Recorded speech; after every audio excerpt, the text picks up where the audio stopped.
Muy buenas tardes, hermanos, qué alegría poder saludarles una tarde más, un culto más, donde nos reunimos para buscar al Señor como familias, en cada casa, en cada hogar, donde estamos seguramente expectantes de recibir una palabra de parte de su corazón para nuestro corazón, y estamos agradecidos a Dios por todo este tiempo que hemos podido conectar, que hemos podido compartir tantos mensajes, a la vez lo hemos podido compartir con amigos, con familiares, y creemos de verdad, sinceramente, que toda esta situación va a ayudarnos a fortalecer la fe, a fortalecer la unidad de la iglesia y a poder seguir cumpliendo con los propósitos de Dios. En esta tarde quiero poder compartir una palabra con vosotros, algo en lo que en estos días estoy pensando, el Señor está tratando a mi corazón, así que me gustaría comenzar, y para ello vamos a leer la palabra. Vamos a comenzar leyendo la Biblia en Mateo capítulo 16, versículo 13. Mateo capítulo 16, versículo 13 en adelante. Dice así: viniendo Jesús a la región de Cesarea de Filipo, preguntó a sus discípulos diciendo: ¿quién dicen los hombres que es el Hijo del Hombre? Ellos dijeron: unos Juan el Bautista, otros Elías y otros Jeremías, o algunos de los profetas. Él les dijo: ¿y vosotros, quién decís que soy yo? Respondiendo Simón Pedro dijo: tú eres el Cristo, el Hijo del Dios viviente. Entonces le respondió Jesús: bienaventurado eres Simón, hijo de Jonás, porque no te lo reveló carne ni sangre, sino mi Padre que está en los cielos. Y yo también te digo que tú eres Pedro, y sobre esta roca edificaré mi iglesia, y las puertas del Hades no prevalecerán contra ella. En estos días estamos viendo como muchas de nuestras ciudades, muchas de las provincias de España están comenzando lo que ya todos conocemos como la desescalada. Y es muy llamativo ver cómo en muchos lugares rápidamente se han abarrotado los paseos marítimos de gente, las terrazas de personas, cómo vemos una vuelta a lo que tanto echamos de menos y a lo que tanto anhela la gente hacer. De hecho, la gran pregunta y la gran cuestión sobre la que hoy quiero que meditemos es justamente esto. La crisis que hemos vivido, esta pandemia, ha despertado muchas cosas en nuestra sociedad, en el ser humano, que son de gran valor. Hemos visto grandes actos de solidaridad, hemos visto grandes actos de compañerismo, hemos visto momentos donde hemos vuelto a ver al ser humano preocupándose más por los demás que por sí mismo, esta responsabilidad civil. Y son cosas buenas que han vuelto, que han traído toda esta crisis y esta pandemia. Pero la gran pregunta es si son cosas que van a continuar con nosotros. Muchos a lo único que están esperando es a que todo esto acabe para hacer lo que siempre solían hacer. Y de hecho la gran pregunta para muchos es: ¿qué voy a hacer cuando todo esto acabe? A mí personalmente me lo han hecho más de una persona. Oye, ¿qué vas a hacer cuando todo esto acabe? Pero el otro día vi una publicación, una foto que una persona subió que quiero que la mires. Fíjate esta imagen. ¿Qué vas a ser cuando esto acabe? Cuando todo esto termine. Y qué interesante es cambiar el verbo hacer por el verbo ser. La realidad es que es mucho más importante lo que vamos a ser después de todo esto que lo que vayamos a hacer. Nuestra sociedad solo se enfoca en nuestros quehaceres. De hecho, nos valoran por aquellos que hacemos. Pero lo que realmente trae una transformación es que ocurra algo en nuestro ser, en nuestra esencia. Y si algo debe traer de enseñanza todo este tiempo, toda esta crisis que estamos viviendo en el mundo, es que traiga cambios en nuestro ser, en el ser de cada uno. Y esto va a nivel personal, pero también va al nivel de la iglesia. Y hoy quiero hablarte y hacer una reflexión acerca de la iglesia, porque ¿sabes qué? Es tiempo de reiniciar como iglesia. De hecho, el mensaje de esta tarde se llama así: reinicio, porque toda esta situación nos tiene que llevar a un aprendizaje hacia lo que debemos ser como iglesia de Cristo. Y muchos pastores, ministros, personas que están en posición de liderazgo están llevando una reflexión en este tiempo acerca del lugar que la iglesia debe tomar. Pero yo en esta tarde quiero traer a nosotros como iglesia vive esta reflexión de aquello a lo que debemos ser, porque quizás toda esta pandemia nos empuja a volver al inicio de la iglesia, a volver hacia lo que realmente somos o hacia lo que realmente Jesús pensó al pensar en la iglesia. Y el texto que acabamos de leer trata justamente de eso. Mateo 16, versículo 13 en adelante, son los versículos donde se dice que Jesús instituye la iglesia. Y aunque esto no es verdad, porque Jesús nunca la instituyó como tal, pero aquí es la primera parte donde aparece la palabra iglesia, y digamos que es el comienzo de la iglesia de Cristo. Y hay algunas cosas en este texto que quiero traer hoy a memoria y en las que quiero poder dejarte al menos 3 cosas en el que como iglesia debemos reiniciar a partir de toda esta pandemia y poder sacar un aprendizaje. Mira, lo primero que quiero que sepas, y solamente quiero recordar 3 cosas que somos como iglesia, es que la iglesia somos las personas de Jesús. Te lo voy a decir una vez más, la iglesia son las personas de Jesús. Jesús dijo: yo edificaré mi iglesia. Y si algo podemos recordar, y si en algo debemos reiniciar y volver a un inicio, es recordar esto: que tú y yo, la iglesia, somos las personas de Jesús. Somos el cuerpo de Cristo. Estamos unidos por Él. Si tuviéramos que parafrasear las palabras de Jesús, Jesús lo que está diciendo es esto: voy a edificar mi propia asamblea de personas y el cimiento de esta nueva asamblea seré yo. La palabra iglesia, que es eclesía, es la palabra en griego, literalmente significa asamblea de personas, y es una palabra que se utilizaba para cualquier grupo de personas que se reunían con un mismo propósito, con un mismo fin. Era una palabra común, entendible para ellos. Es muy diferente a nuestra palabra iglesia, pero Jesús lo que está diciendo justamente es esto: ahora voy a construir mi propia asamblea de personas, voy a construir un edificio espiritual que como punto central, como punto de nacimiento, como punto en común, me van a tener a mí. Y lamentablemente a lo largo de los años hemos visto cómo la iglesia se ha ido convirtiendo en un lugar. Y luego hablaremos de cómo es ese proceso. Pero si algo podemos recordar en este tiempo es que somos la iglesia, y eso significa que somos las personas de Jesús, que nuestra vida le pertenece a Él, que el ser iglesia significa que el motivo, la razón, el objetivo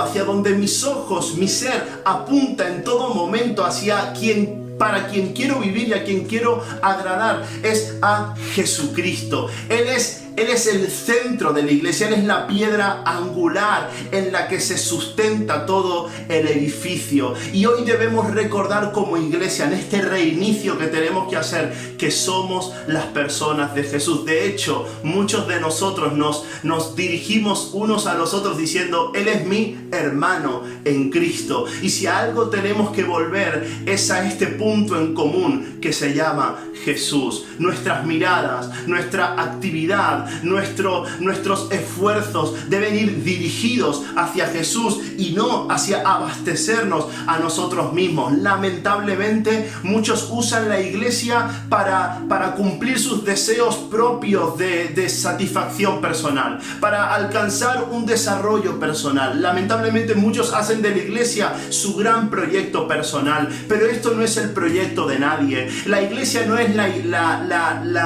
la misión de cualquier persona o de cualquier pastor. La iglesia son las personas de Jesús y son las personas que le conocen. Porque Jesús, cuando va a hablar de la iglesia, antes hace esta pregunta: ¿quién dicen los hombres que yo soy? Sabes que en esta semana he podido compartir varios mensajes en diferentes iglesias, siempre en el mismo lugar, que es a una cámara, pero a diferentes iglesias. Y hoy, cuando estaba preparando este mensaje, me he dado cuenta que todos han girado alrededor de esta pregunta. En diferentes momentos de la Biblia, de los evangelios, Jesús hace esta pregunta: ¿quién dice la gente que yo soy? ¿Quién soy yo realmente? ¿Acaso dudas de quién soy? ¿Acaso sabes reconocer que yo soy el Mesías, el Salvador, el enviado de Dios? Esta pregunta es la gran pregunta de Jesús. Y a esta pregunta los discípulos dicen, bueno, unos dicen que eres Elías, otros dicen que eres Juan el Bautista, otros dicen que eres Jeremías o alguno de los profetas. Y Jesús se dirige a ellos, los mira profundamente, al igual que nos mira a ti y a mí en esta tarde, y nos dice, ¿y vosotros? ¿Y vosotros quién decís que soy yo? Para vosotros, ¿quién soy yo? Y esta es la gran pregunta. La pregunta es, ¿me conoces? ¿Sabes quién soy? ¿Sabes quién te ha llamado? ¿Sabes quién te ha elegido? ¿Realmente tenéis conciencia de quién os acompaña cada día de vuestra vida? ¿Tenéis conciencia de a quién estáis sirviendo? Vosotros, ¿quién decís que soy yo? Y Pedro alza la voz, como muchas otras veces, y dice, tú eres el Cristo, el Hijo del Dios viviente. Tú eres el Mesías enviado, eres el Salvador que esperábamos, tú eres el Señor. Y a esto el Señor Jesús le dice, bienaventurado eres Simón, hijo de Jonás, porque esto no te lo reveló sangre ni carne, sino mi Padre que está en los cielos. Y Pedro recibe una revelación de quién es Jesús. Y esto es lo importante, que la iglesia somos el grupo de personas, somos las personas que conocemos a Jesús. Si hay algo importante en la vida cristiana es conocer a Jesús.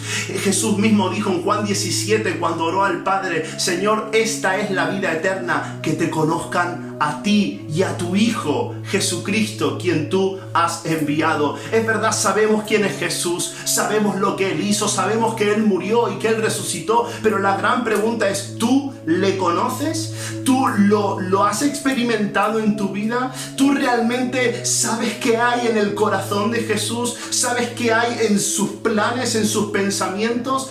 ¿Quién dices que soy? Esa es la pregunta de Jesús. Y Pedro habla de una gran revelación, y esto nos muestra que la iglesia, que somos las personas de Jesús, tiene que perseguir conocerle a Él. Pablo lo dice así en Filipenses capítulo 3, versículo 10. Quiero conocer a Cristo y experimentar el gran poder que lo levantó de los muertos. Quiero sufrir con Él y participar de su muerte para poder experimentar de una u otra manera la resurrección de los muertos. Pablo dice, yo quiero conocer a Cristo. ¿Acaso no le conocía? ¿Acaso no había tenido un encuentro con Él? Claro que sí, lo había tenido camino a Damasco, pero allí escribiendo la carta a los filipenses, ya con mucha experiencia, con mucho recorrido, con mucho ministerio ya avanzado, él dice, quiero conocerle, quiero conocerle. ¿Cuál es el deseo de tu corazón? Muchos estamos en esta situación deseando que Dios haga algo después de esto, que Dios experimentar algo en Dios, pero realmente el deseo que nace de la iglesia de Jesús y de las personas de Jesús es conocerle a Él. Que toda esta situación nos lleve a conocer algo de Jesús que no conocíamos. Y Pablo dice, quiero conocerle y experimentar el gran poder de su resurrección. Conocer a Cristo nos lleva a experimentar a Cristo. Pero muchos están mucho más preocupados por experimentarle que por conocerle. Muchos, como hablábamos el día domingo, están persiguiendo las señales en vez de adorando al que ha nacido en Belén. La pregunta es, ¿qué estás persiguiendo? ¿La experiencia o el conocerle? Conocer a Cristo te lleva a experimentarle. Así que yo te animo a conocer a Jesús, a incrementar tu conocimiento de Él, con la palabra, con la oración, con la búsqueda de su presencia. Quiero conocerle. Y conocerle tiene que ver con sufrir. Pablo dice, y sufrir con Él para participar de algún modo, experimentar la resurrección de entre los muertos. Conocer a Jesús significa también sufrir sus padecimientos. Bienaventurados los que padecen en mi nombre y por mi causa. Así que también quiero decirte esto, para experimentar es necesario conocer, pero para experimentar también es necesario sufrir. Hoy muchos de nosotros le tenemos miedo al sufrimiento. Pero Jesús dijo: cualquiera que quiera ir en pos de mí deberá morir a sí mismo, deberá tomar su cruz cada día, deberá dejar aquello que ama y entonces seguirme. Hay que estar dispuestos a sufrir por causa de Cristo. La iglesia son los que persiguen conocer a Jesús, son las personas de Jesús que le conocen a Él, que sufren con Él para experimentar en Él todo aquello que Él ha preparado para nosotros. Este era el deseo de los primeros cristianos. Vamos a predicar a Cristo y a este crucificado. Ese es nuestro mensaje. Cristo es el centro de la iglesia, es el centro de mi vida y yo persigo conocerle a Él. Y cuando nos unimos como iglesia, cuando estamos todos en este pensar, en este sentir de que Cristo es lo importante, de que la iglesia está para que Cristo sea conocido al mundo, entonces la iglesia, que somos las personas de Jesús, manifestamos su presencia. Y allí este texto tan conocido, Mateo capítulo 18 versículo 20: porque donde 2 o 3 estén congregados en mi nombre, allí estoy yo en medio de ellos. Muchos dicen que este versículo, estas palabras de Jesús, hacían referencia a un versículo, a un dicho por los judíos, que era el texto judío decía: donde se reúnen 2 o 3 a estudiar la Torá, allí está la Shekinah de Dios. Y los judíos creían que donde 2 o 3 se juntaban a estudiar las escrituras, la Torá, la Shekinah de Dios estaba allí. ¿Qué es la Shekinah? Bueno, es un término hebreo que viene del verbo shakan, y el verbo shakan significa morar, quedarse, permanecer, descansar, reposar. Ellos creían literalmente que cuando alguien se unía con otros para estudiar las escrituras y las leyes dadas a Moisés, literalmente la presencia de Dios se quedaba allí, permanecía, hacía de ese lugar su habitación. Y la Biblia dice que Jesús vino a nosotros y puso su tabernáculo, Él puso su tienda de campaña para habitar en medio de nosotros. ¿Y sabes qué, iglesia? Cuando estamos unidos en su nombre, cuando todos perseguimos conocerle a Él, lo que ocurre es que se manifiesta la Shekinah de Dios, se manifiesta la presencia de Dios. La gente puede ver como en nuestra unión, en nuestro compromiso, en nuestro propósito, la gente puede descubrir a Jesús. De esto se trata ser la iglesia. Se trata de que en lo que nosotros somos, la gente pueda descubrir a Jesús. Que la gente no vea una cara, un rostro, una persona, no siga a alguien, sino que la gente pueda ver a Jesús en medio de la iglesia. Yo amo la iglesia de Cristo en cualquier lugar, pero mi mayor deseo es que allí donde esté la iglesia de Cristo, Cristo pueda ser representado, porque somos las personas de Jesús. Lo segundo que quiero recordarte, y en lo que creo que debemos reiniciar como iglesia, es que somos el movimiento de Jesús. Jesús dice: yo edificaré mi iglesia. Y lo que está diciendo es: yo voy a comenzar a hacer algo. Yo voy a comenzar un edificio. Y usa esta imagen que en la Biblia aparece en varias ocasiones de un edificio que está siendo construido. Es una obra que Él ha comenzado y que va perfeccionando. Y ¿sabes qué? La iglesia somos el movimiento de Jesús. Para entender esto tengo que darte algo de historia. Es muy breve, pero quizás a los que les gusta la historia les puede ayudar a comprender esto mejor. Mira, los primeros cristianos, los apóstoles que recibieron este mensaje, que vivieron con Jesús, que estuvieron con Él, tenían esto muy claro.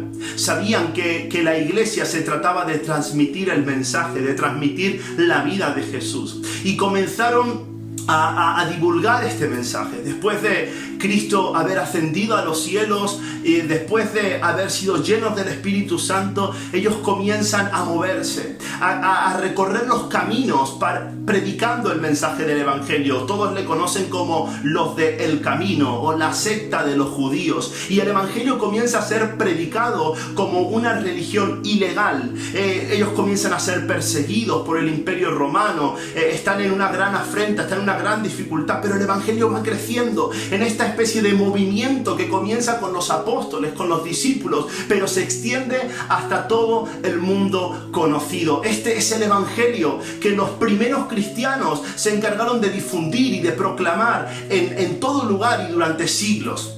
Pero al pasar el tiempo, en el año 300, alrededor del año 300, un emperador llamado Constantino se convirtió al cristianismo. Y al convertirse al cristianismo, formalizó la iglesia. Formalizó la iglesia de Cristo, la institucionalizó. Y entonces esto trajo algunas cosas buenas. Muchos se convirtieron al cristianismo, muchos comenzaron a creer en Jesús, a seguirle. Y hubo un gran crecimiento, pero al mismo tiempo, en esta formalización o reglamentación de la iglesia perdió un poco su propósito. Comenzaron a tomar lugares donde se reunían. Ya no se reunían en comidas, en ágapes, ya no se reunían en las casas. Ahora usaban lugares a los que los romanos llamaban basílicas, y allí se reunían y comenzaron a hacer culto a imágenes. Y bueno, todos conocemos ese cambio que hubo en la iglesia, pero lo interesante aquí es lo que ocurrió con el término de iglesia, porque el lugar en el que ellos se reunían es basílica. Y cuando la Biblia fue traducida al lenguaje del pueblo, y fue traducida al alemán, la palabra basílica en alemán era Kirche, y al traducirla, esa palabra se transformó en Kirche. Bueno, todo esto te parece loco, pero lo vas a entender.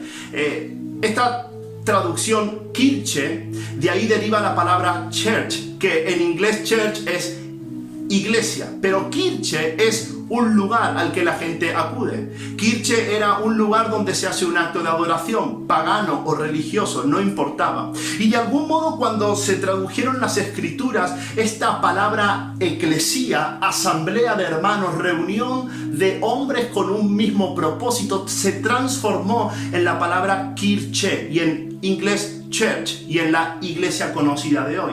¿Y por qué te cuento todo esto? Porque la diferencia entre eclesía y Kirche es que la eclesía es una asamblea de hermanos, pero la Kirche es un lugar al que se va. Y de alguna manera todo este movimiento histórico y todo lo que ocurrió es que hizo que la iglesia dejara de ser un movimiento de personas para comenzar a ser un lugar al que la gente va. Y ese lugar estaba lleno de ritos, de liturgias, de una jerarquía, de un gobierno, y ahí hubo todo un cambio. Y de algún modo en la historia la eclesía se transformó en una Kirche. La iglesia ya no era un movimiento popular edificada sobre el conocimiento de Jesucristo, sino que se convirtió en el sinónimo de un lugar al que las personas iban. La iglesia, lamentablemente, al pasar los años, dejó de ser un movimiento para convertirse únicamente en un lugar.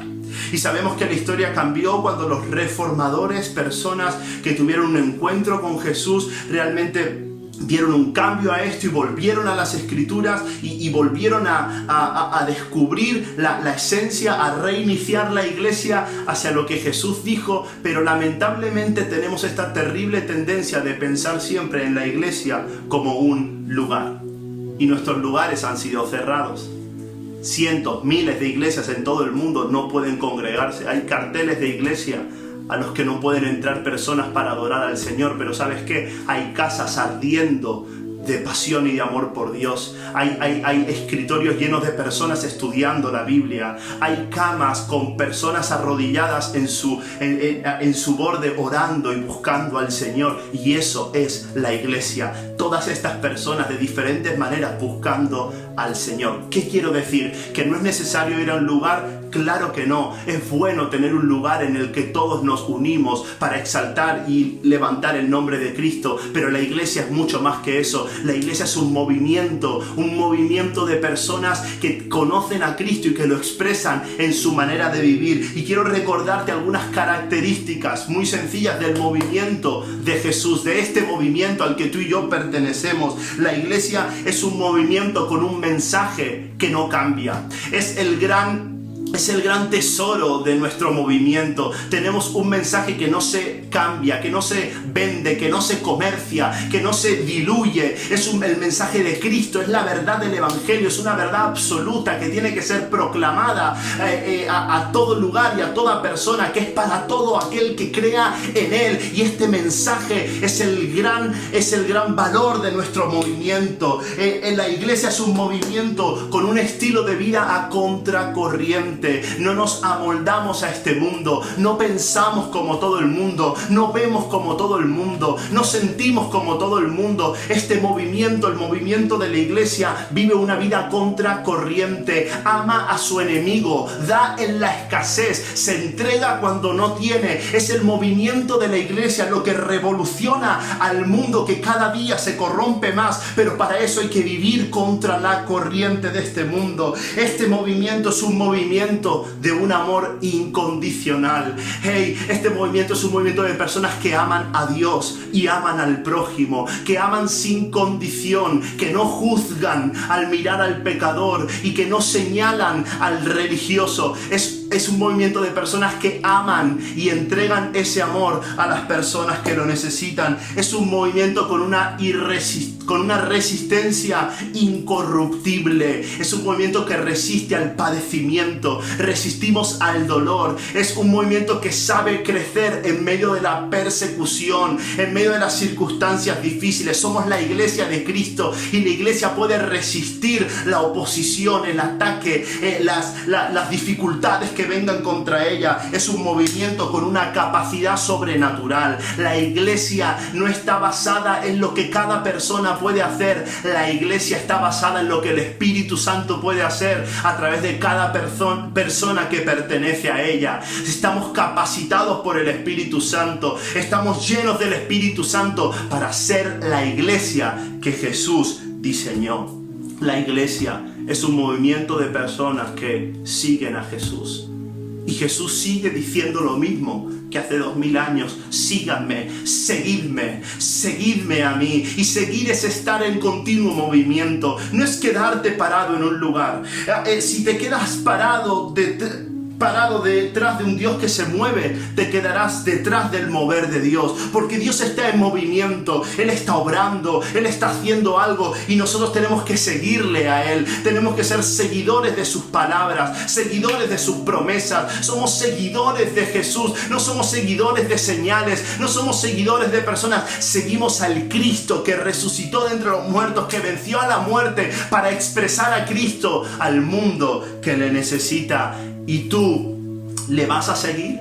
¿Y tú vas a ser un seguidor de Él? ¿Vas a estar en movimiento? ¿Vas a moverte con Jesús? Jesús dijo: cuando la gente busque el reino de Dios, lo va a encontrar en cada persona que pertenece a Él. Lo va a encontrar aquí, lo va a encontrar allí, porque donde tú estás, está el movimiento de Jesús. Un movimiento de evangelización, de discípulos, de hacer discípulos hasta lo último de la tierra, de amar a los demás, de servir al prójimo, de hacer obras por la fe que tenemos en Jesucristo. Esto es la iglesia, esto eres tú, esto somos nosotros, esto soy yo, somos el movimiento de Jesús.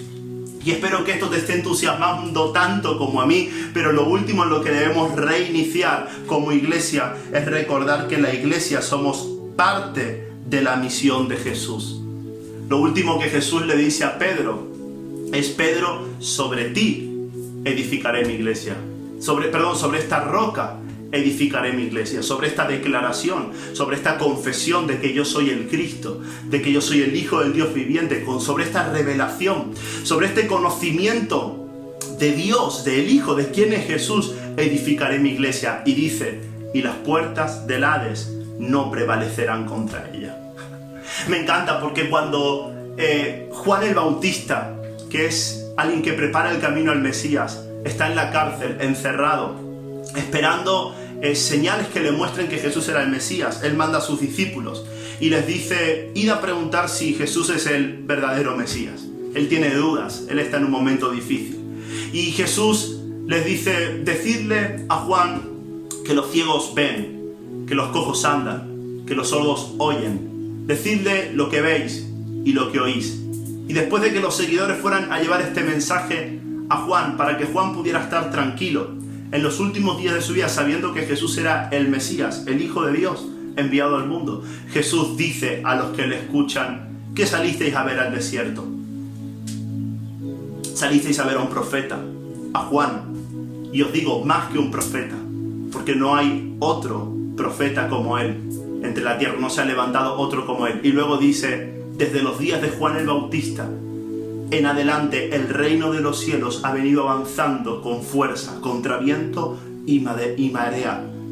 Y los violentos, los que se aferran a sus promesas, los que se aferran a Él, logran recibir sus promesas. El reino de los cielos sigue avanzando contra viento y marea. ¿Quieres saber qué es la iglesia? La iglesia es este ejército que avanza contra toda oposición. Las puertas del Hades podrán venir. Puede haber situaciones en nuestra contra. Puede haber situaciones que limiten nuestro alcance, que aparentemente nos detengan, pero el reino de los cielos avanza contra viento y marea. Dios es imparable y Él está haciendo algo mucho más grande de lo que nuestros ojos naturales nos permiten ver. Hay personas que están encontrándose con Él. Hay personas que están cuestionando su estilo de vida. Y en toda esta situación que parece adversa, el reino de los cielos avanza. Y tenemos que saber que nosotros, la iglesia, somos parte de esta misión. Somos Hechos 29. Somos el capítulo 29 de la iglesia. Somos la continuación de la historia. Y tenemos que ser la misión de Jesús. Tenemos que hacer su obra.